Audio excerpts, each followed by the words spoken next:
I'm Manuel Hernandez and welcome to Norwich City Central.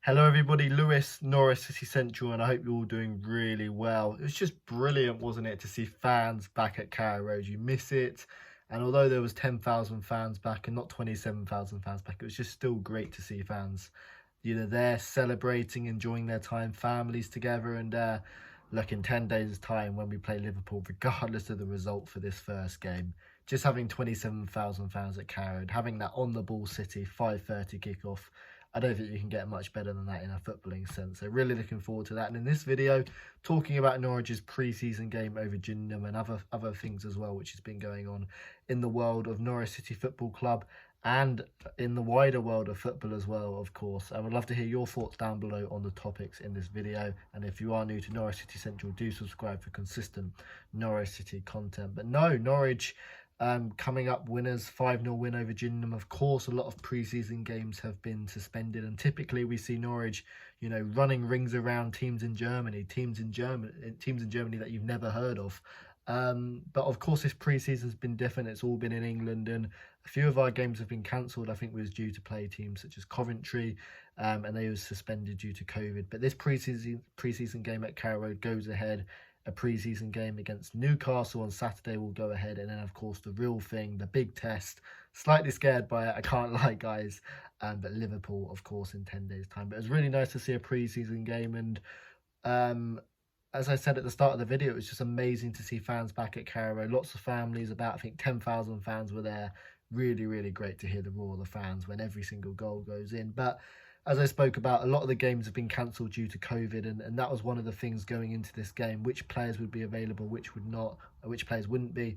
And there was about 7 players, I think Daniel Farke said, weren't available from this game because of COVID, which is a slight worry. And of course, games are going to go ahead regardless. If there's quite a lot of players unavailable because of COVID, I expect all the Premier League games to go ahead. So 7 players for Norwich out due to COVID. That is slightly alarming, but I think a lot of them were precautionary.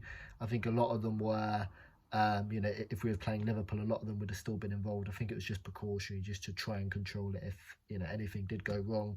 I know Jakob Sorensen and Angus Gunn had COVID, and yes, 7 Norwich City players were out because of COVID. They included Timu Puki, Grant Hanley, Milot Rashika, Jordan Hugel. So it doesn't necessarily mean they had COVID, but maybe we're close to it. Maybe we're in close contact with someone who was in the squad. So yeah, that is slightly alarming to see. As I said, if we were to play Liverpool, I'm sure a lot of those players would have been involved, but it was just a precautionary thing, as it is only a pre-season friendly, and you obviously want to protect the health of the players and take no unnecessary risks. So yeah, that's interesting, and it'll be interesting to see obviously our last pre-season game, which will be against a lot tougher opposition in Newcastle. It'll be interesting to see how many of those players will be available to play, and you really need them because players like Grant Hanley, Timu Puki, Timu Puki has, but players like Grant Hanley and a couple of others have had barely any touches of a football in a Norwich City shirt going into pre-season, and when you're playing against a team like Liverpool, you kind of need that experience. But going into this game, yeah, really, really impressive performance. Yes, it's only Gillingham, but still some really, really nice bits of play, and we learned a fair few, fair few things from the game as well. Norwich, of course, getting an early lead in the 10th minute. Pierre-Lise Melu, I've seen a lot of fans say he could be a player of the season. Yeah, looks a really good buy. Really excited to see what he can do in the Premier League in the big time. £4 to £5 million fee. Yeah, I like him a lot. He's got physicality, someone who can, I think, break up the plays. A midfielder who's got everything and certainly likes a long-range shot, and we saw that with an absolute brilliant strike from Pierre-Lise Melu. I'm expecting some Vindaloo chance because obviously the name rings a bell, and I'm hoping to hear that a few times this season. Who knows though? But yeah, really nice strike on the edge of the box, took a slight deflection into the top corner. I know Norwich made it 2-0 just before half-time, and it was the goal which has been doing the rounds on social media because of Todd Cantwell. Brilliant from Todd Cantwell. Starts the move, plays it into Pierre-Lise Melu, into Max Aarons, and we've seen so many times the youth players combine.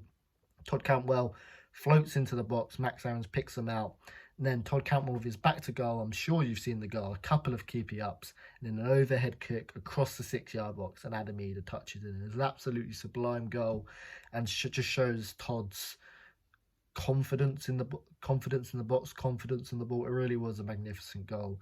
And Todd Cantwell was the highlight in this game. Got a couple of assists, looked really, really good. Yes, again, it's only Gillingham, but did look really good, and he's looked up for it all pre-season. And it's a discussion point I want to talk about in terms of Todd Cantwell because, of course, in the wider world of football, Jack Grealish looks set to go to Manchester City, and I know a lot of fans, dislike certain clubs here and there, but for me, Man City are the type of club I wouldn't want to see win win the Premier League, just because it's just really annoying to see them sign some really players for a lot of money. And yeah, Jack Grealish going to Man City for what looks like a fee of £100 million. He's going to be the most expensive British signing ever, and Jack Grealish to Man City, £100 million. Wow. Yeah, ridiculous. And of course, Aston Villa have spent a lot of money themselves. They spent £35 million on Leon Bailey, and of course, £35 million on Emi Buendia. And we've spoken about it a lot on the channel. Absolutely gutted to lose Emi Buendia, someone who has so much quality and is pretty much a like-for-like replacement for Jack Grealish.